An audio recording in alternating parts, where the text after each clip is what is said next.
I'm so confident in McCarty right now.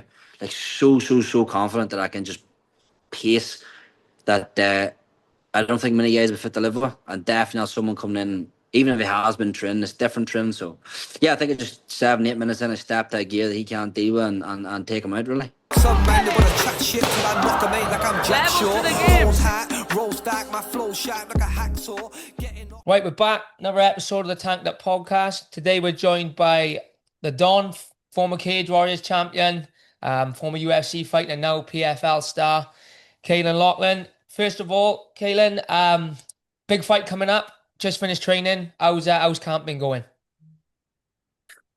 Yeah, just finished training there. Camp really coming to an end now. Next Friday we hit Dubai, a week out from the fight. Camp is going phenomenally well, but I suppose in terms of like specifics, I had quite a specific stylistic opponent, southpaw backhand, and that's kind of changed up on me very quickly. But in terms of like the rounds I've had, really good. We've done quite a bit of traveling here. I'm fit, ready to go, but just stylistically a bit of a change up, definitely. Like nothing you haven't faced before, I don't think, though. No, Caolan, is it? definitely not. And I think style-wise, I know it's different stances, but I think both guys like to come and strike, don't they? Do you know what I mean? So 100%. I think that's one thing that's gone in your favour. Are you allowed to say, well, how did the fight with McGrillen fall out? Was it injury to Lewis or? No, I can 100% say. It was actually because Coach Johnny, I don't know if you know him, the S&C coach. He does like Callum Smith and Liam Smith in our gym. He also does like Leon and guys like that, and he does Jake Hadley. And we actually initially found out in Saturday morning as it was happening, because it was through Hadley was offered to fight me again, but like I'm not.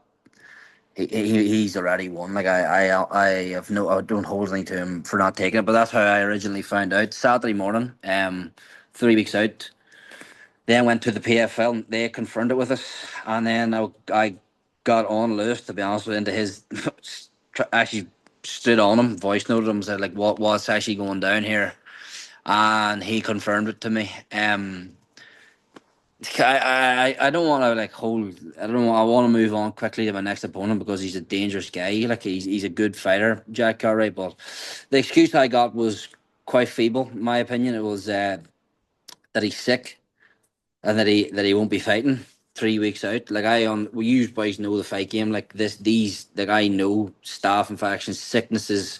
These illnesses, this body-to-body grappling, these things are common. They're rife in MMA, almost part and parcel with the sport. Like throughout a training camp, your body naturally runs down enemy because you're training so hard, drawing limited calories. People get sick all the time. So when I heard that, I thought it was a wee bit suspect, if I'm being honest. Even if you have like some sort of sickness, like there's no antibiotic cycle you can go through for 7 to 10 days. I thought it was a bit much, to be honest, to be pulling out 3 weeks early with the flu. But fuck it. It is what it is. I actually had told Lewis several times throughout the camp that I think you'll pull out, and I had them all screenshotted, so I made sure to let him know that. But very quickly, like I've been here before, and I think I know where I went wrong in them when it did happen in my UFC debut, and it did happen in my third fight in the UFC. You just have to switch up, completely forget about it, and look at the task in hand. You know. What's your thoughts on Jac? You know, obviously, like yourself, former Cage Warriors champion. He very similar to Lewis in as much he's got KO power. You know what I mean? One punch can end a fight. So, what's your thoughts on him as the opponent? And has he signed a contract with PFL? For some reason in my mind, I thought he was in the octagon. He was going to fight for the octagon title, but I'm guessing that. Couldn't have been under contract then. No, he was going to fight for the title a couple of weeks ago. I just funny when I seen the fight get announced, you against. I went straight on his Instagram to have a look, and he was meant to fight for the octagon belt. I think a couple of weeks ago. For whatever reason, the fight didn't happen. I'm not sure if it was a. So it's fallen right for the two of you. What's your thoughts on Jac as an opponent, Caolan? Honestly, I think he's more. I think he probably hits harder than. I think he's more proven than Lewis. I think presents more of a threat on the mat. Like not that I know I can take Jac down. It's a bit more like risky on like neck attacks and like like opportunistic grappler. Like if you leave anything out there, just jump at us, you know. But I think there's like I was actually funny. I was meant to go just sub zone up to camps this Wednesday to go grapple with them boys. Like last week, Mike was leaving for Contender Series and goes maybe go to Cams on Wednesday, but there's obviously a change of plans. I was only training with them maybe 4 weeks ago, 5 weeks ago. I don't like only we kickboxing around with Jack, but because I was up for Southpaws for Lewis. But yeah, no, I'm very, very familiar with him. He had a lot of hype over COVID. He was being built as like the next guy Yeah. going to go to the UFC, and rightly so. He was knocking everybody out in Cage Wars. I remember the night he won that tournament. Was that after you vacated, Jack? Yeah, straight Yeah. It after. was, Yeah, aye. yeah. We had Josh Reed in the same tournament. It was a Yes. 4-man same day tournament, was it? yeah, That's right. In Yeah, the yeah. BT In Manchester, studios. in the BT Yeah. studios. That's right. Yeah. Yeah, remember watching it. And he had all the hype then. But if I'm being honest, when I got offered his name, I was kind of thinking that has went away. So like the thing about the Lewis fight was, there's probably Russians and fucking a lot of guys that people don't know, but they're not as high profile. That a win isn't as like in this sport. Like it's the fight that gets you up there is the one that you want realistically. With Jack, his hype has completely went away, but I actually think he's a more risky fight. So that's just me being brutally honest. I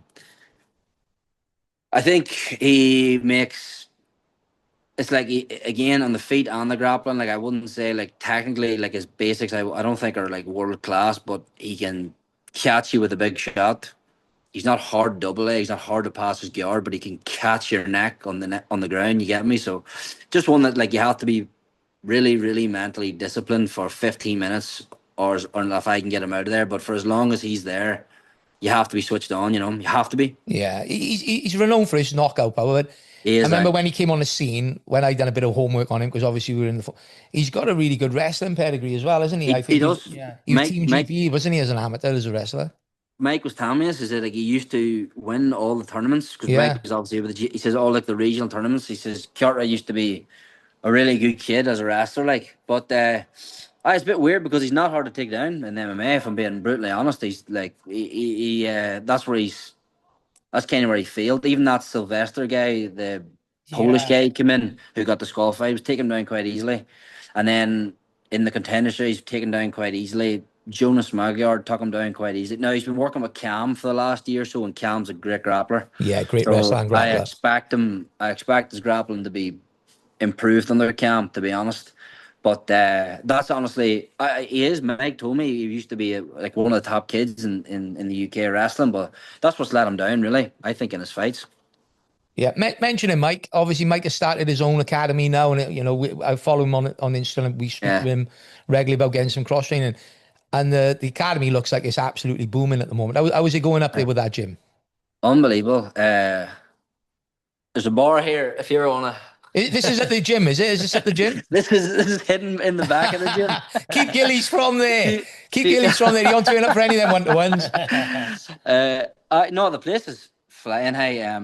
You've got Gillies in like at the minute, like up there this morning. Jac Cartwright boxing was sparring yesterday. He's hitting pads this morning. Callum Smith. Yeah. Like the level of box is like insane. And then you come downstairs, you got the rest. Like Gillies take the whole striking side of it. Jacob Smith, Muay Thai fighting, about to announce a big fight on one championship.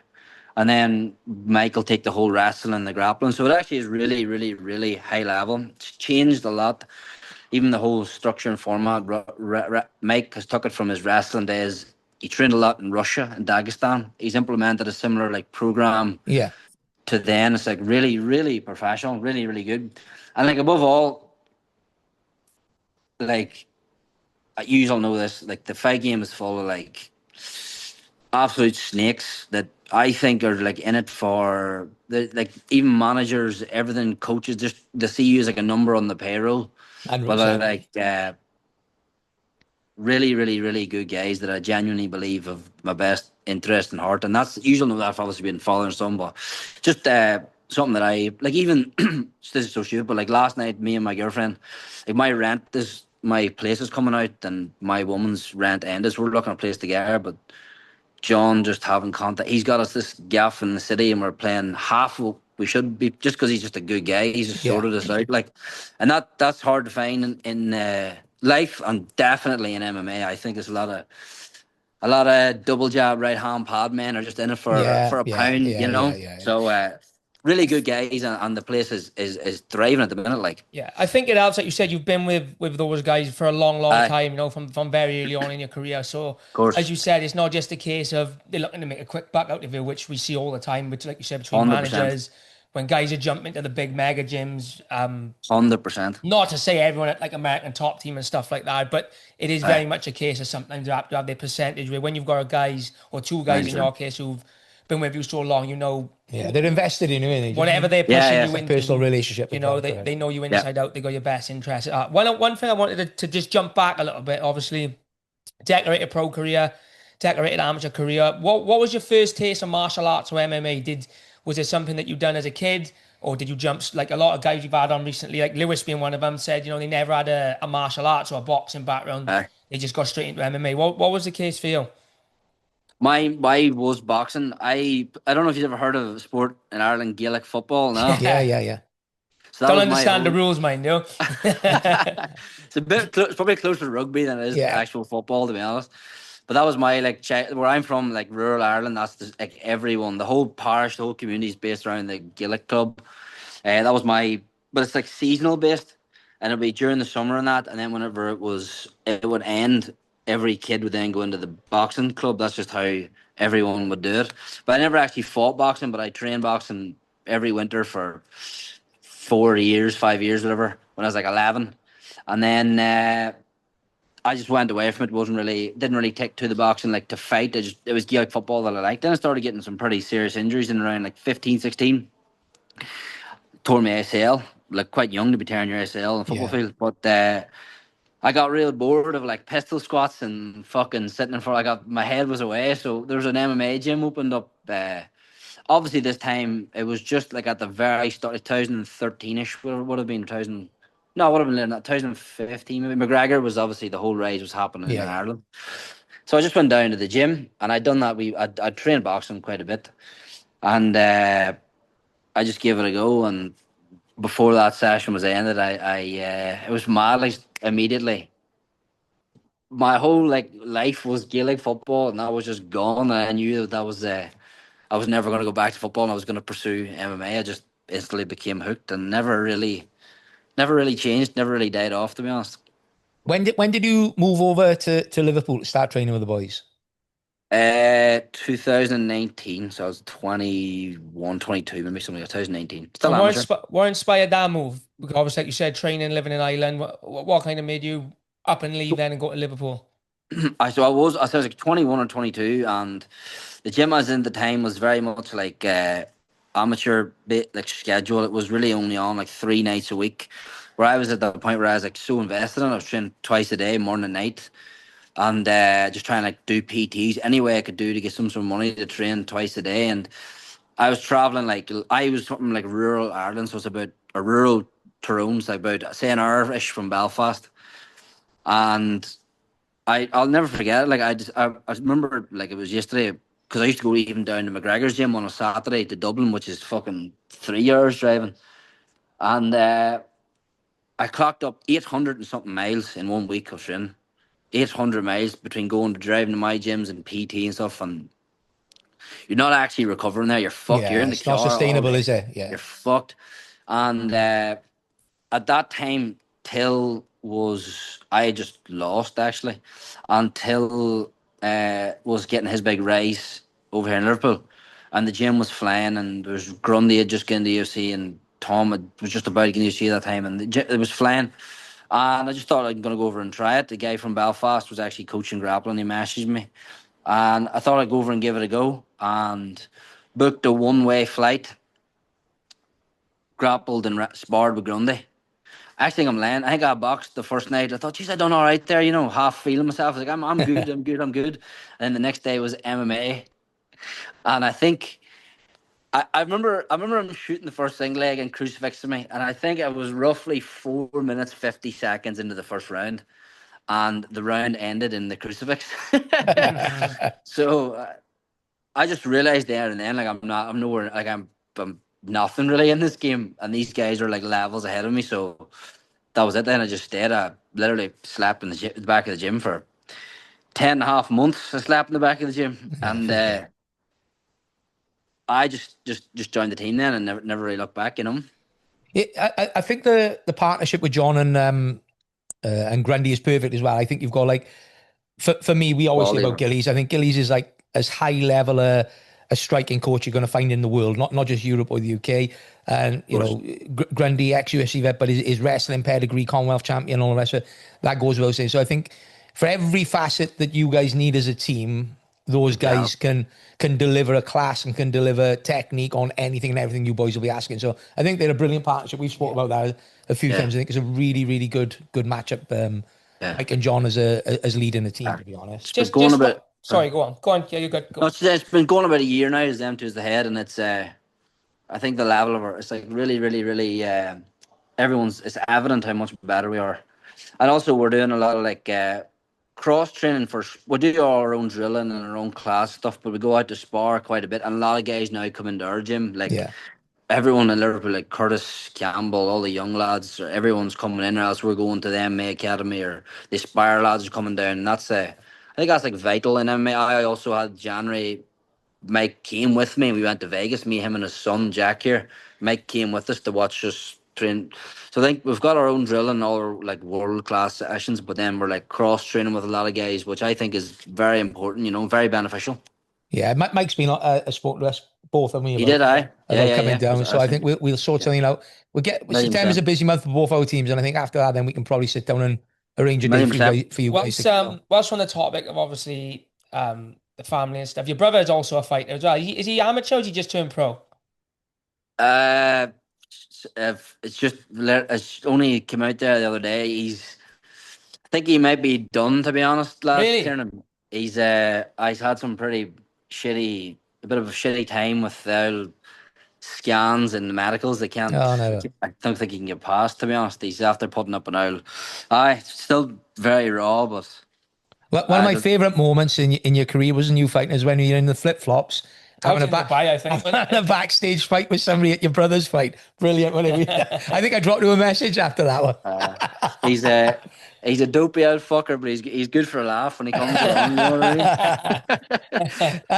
I want to ask you a few things. So obviously, let's talk about your rise as a pro. You went through the Cage Warriors ranks. You were dominating all the fights, become world champion. Then you have that dream of signing for the UFC.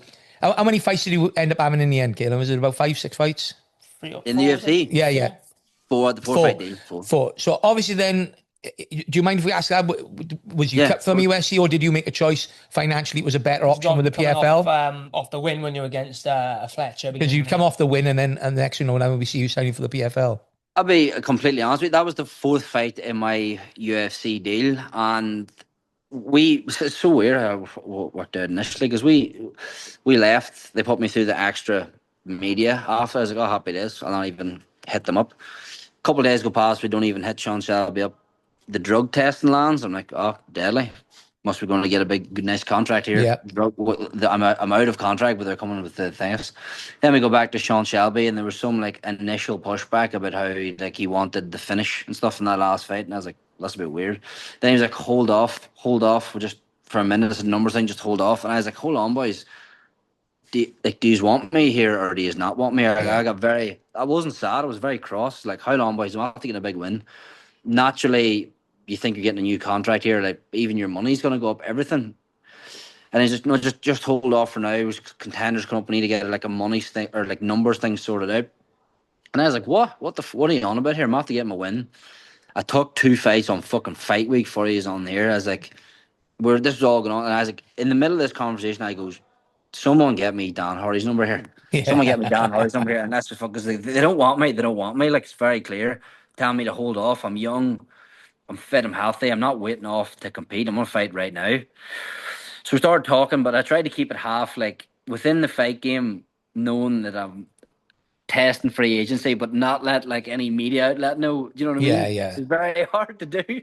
But that didn't happen. They got out very quickly. But in my mind was made up. I had some cool offers, like pretty obscure offers from like Russia and all over and that there. But whenever there was initial pushback from Sean Shelby about re-signing, like, straight away, I went straight to Dan Hardy, and not even just, I am obviously getting a big pay raise and all here. And also, I actually signed a new contract for Lewis than I had initially signed because it was meant to be through the PFL Europe. Yeah. And then go into next year's World, but then I went straight into the Champions League.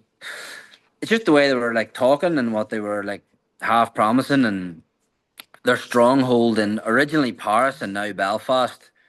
It just all sounded like really, really, really good. And you boys will know this. And again, what happened to my brother was definitely something that was around that time was starting to happen. Like, this is a very, very, very short game.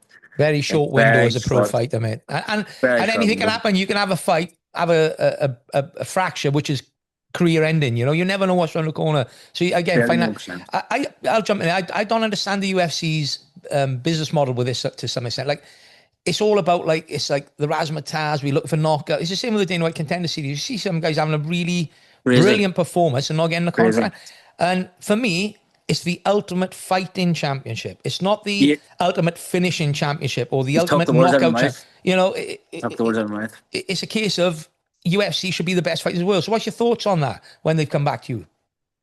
Again, initially it was, I don't really hold, like, I know this game will, like, if you get too emotionally attached to anything in this game, it'll write you off. You just have to take the highs with the lows. I've learned that through the sport there, because they are coming. And almost, see, a few things went wrong in this camp. I have said to John, is like, I don't mind this, you know, because this usually means a good's coming in this sport. Because if too many goods happen, usually a fucking So I honestly didn't get too. I was kind of half, instead of disappointed, I was like, fuck you then. I was like, I'm not going to hold off and wait for you to give me a contract in 2 months' time. Let's talk Dan Hardy. So that was, that's just honestly how I looked at it. But in terms of you saying the Ultimate Fighting Championship, that just speaks for itself. Like the likes of Mozar Evloev not getting a title fight, or all these things, like it's like any sport in the world, if you win and do your job, you should progress. Like it's not just that. It's a business too, and they're definitely changing their model. The whole contender thing. It's like you almost have to fight like a spaz, and you'll like you've got to fight reckless. Like, you have to go to, like, it's just crazy. But like I don't know. I care about my brain cells as much as anything, you know what I mean? We had a similar situation with Brett Johns. So Brett had 7 fights in the UFC. 7 or 8. And we just come to the end of his contract. And you know, Brett had lost the decision to Aljamain Sterling and Pedro Munhoz. Then 1 and 2. Fuck me, like. And they offered him a new contract, but it was a $3,000 rise on the. He was coming off 2 wins. And he's coming off 2 wins off the previous one. And I'm like, no. And Bellator around then, and literally, and I'm not bullshitting, kidding, we doubled the money with Bellator. Just like that. 100%. Quick, a conversation, phone call. This is what we want. They came back with a counter offer. We ended up double what we were offered by the UFC. And it's a business at the end of the day. You know, the old adage, I know it's cheesy, it's prize fighting. You're not in it to have your pictures all over Instagram. You want to have enough money to pay for a mortgage and set yourself and your girlfriend up for life. Do you know what I mean? These are the things that we're out there, as you just said, putting your brain and your life at risk for day in, day out. I am afraid to say it. When I was 5-0 when after my 4-0 after my first contract, and we would go off on a new contract. Yeah, we stood for him. Considering I was 4-0 and looking at the next fight was going to be a top 15, the pay rate was shocking. And it's only because that's a joke, like. It's only because we dug our heels in and was like, well, we were going to sign for belt, we'll look elsewhere. Were you? Yeah, but we were at least going to talk to him, weren't we? And before we knew it, then we had a counter offer with the money which we had hoped for, but a little bit more than he was asking as well. And none the wiser, and you just kind of assume, well, just you have what you're given. That you can see how a lot of these guys end up on such small contracts.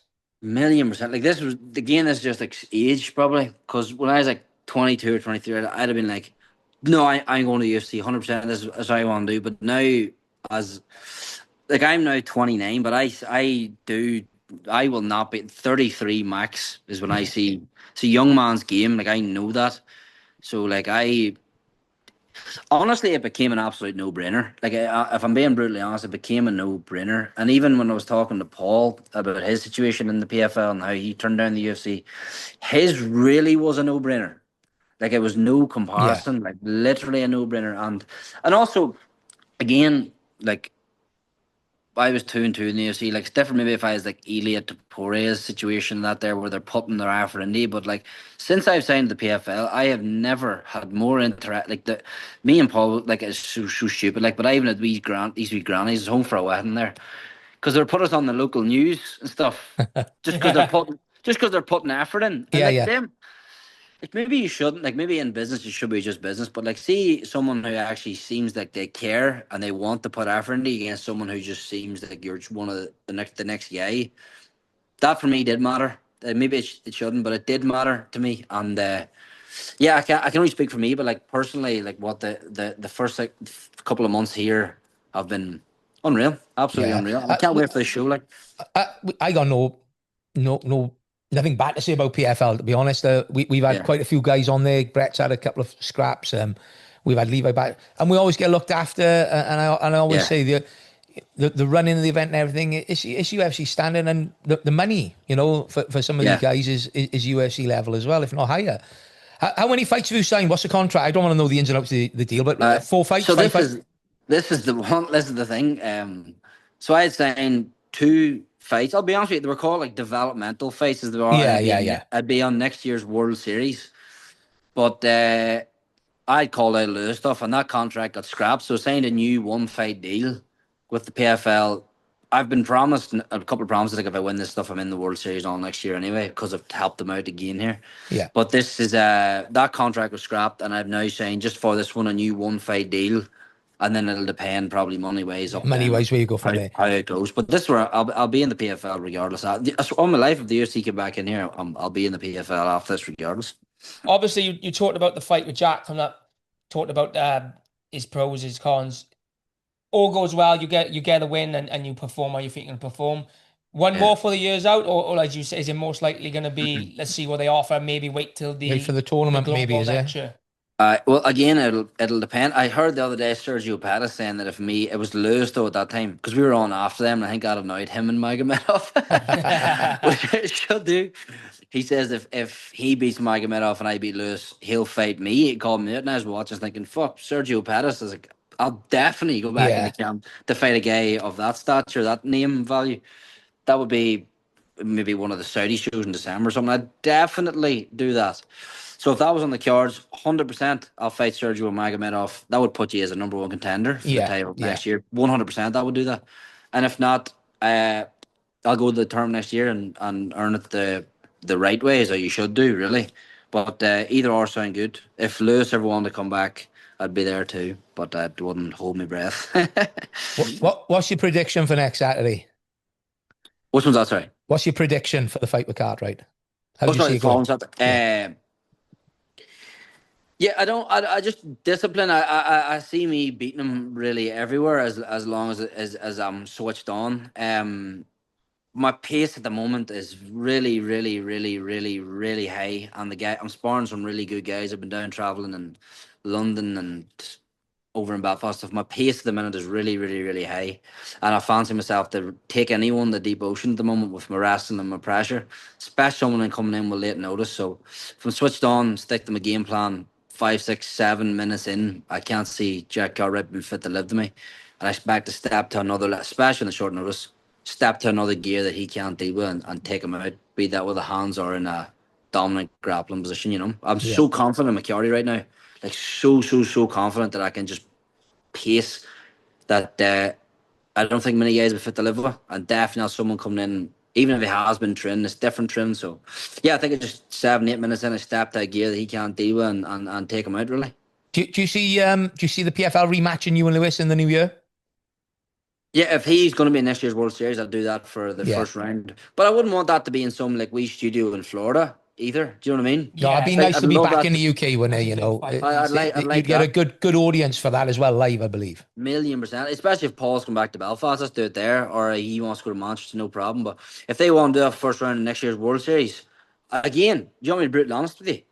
He's not as good as these Russian boy stuff that's going to be in it. So fucking sure, I'll take it and let it be god shit talk up a big fight all day. I don't care. So if they want to do that fight 100%, I am. What you're saying about these Russians is correct, mind, isn't it? Because like we've seen it. Nobody knows them. No one knows them. Like the kid that won the featherweight tournament last year. Crazy Brett fought him. You know, absolutely fantastic. 18 and Animal. 0, like, you know, and nobody'd ever bloody heard of him. Do you know what I mean? Next, you know, he's won $1 million. I didn't know him either, and then I went back and watched a few of his fights, and then his fight against Brandon and that, he's one of the best in the world, that guy, but nobody knows him. Yeah, even the welterweight guy. I think, and we have this argument because he's not, but I believe the welterweight champion is the best welterweight in the world. I can't make this one. He's knocked everybody. No. He's knocked everybody into another dimension 2 years running. Fuck, I don't know. Have a look on the phone. He's knocked everyone out last year in the tournament because we seen him around the hotel a few times because he was on the same cards as us. And he's the most like unassuming guy. He's just walking around, no media, tracksuit on every day. Then, you know, very humble, very polite, taking photographs of you. Honestly, God, Caolan, I've never seen a man do damage like that. I just find him terrifying. He's allegedly, and again, I'm only what I've read on him because I got really intrigued with this kid. He knocked everybody out, but they said his wrestling's better than his striking, and he's just not used it. You know, Fad Gene is saying, isn't it? Is that him, Fad Gene? No.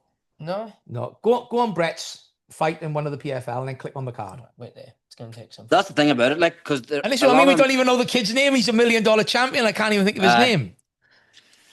See these new breeds of Russians too, like a lot of the guys come, like even Usman Paul's fighting in Umar and stuff, they're actually like predominantly striking. Yeah. They obviously have the wrestling background from their babies and kids, like, but they're actually striking and kicking for a lot of them, aren't they? It's fucking... Yeah. Also, as well, I'll say, I say this, I get criticised for saying, but I don't think USADA doing a full-on job down in that neck of the woods either.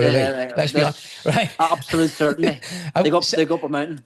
I said they were. I won't name names, but it was like from a region beginning with D. We put like we put 8 fighters together and cut their heads off, and you could not tell who was who. The body was exactly the same shape, same. Well, I know this for a literal fact. I was saying about Mike going over and training in Russia. I know this. He knows. He was telling me for a fact. So what they do is you land in the airport in Mahatchkala or whatever. He was actually in Ossetia, just outside Dagestan the last time.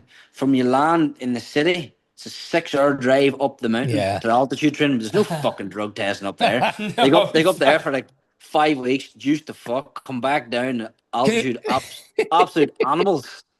Can you imagine? Can you imagine some USADA nerd just fresh out of university with his glasses and his pen? And he's like, excuse me, sir, I need a piss sample. And I'm going, you're not having one. No problem. Who wants to piss in the pot? You can imagine it, can't you? No, literally, like Mike was telling me, it's like literally this all police checked the whole way up the mountain. It's mental. It's crazy. Crazy. Great stuff. Right, so that, just for the people watching, so that's a week, Saturday 27th, you fight, or is it on the Friday?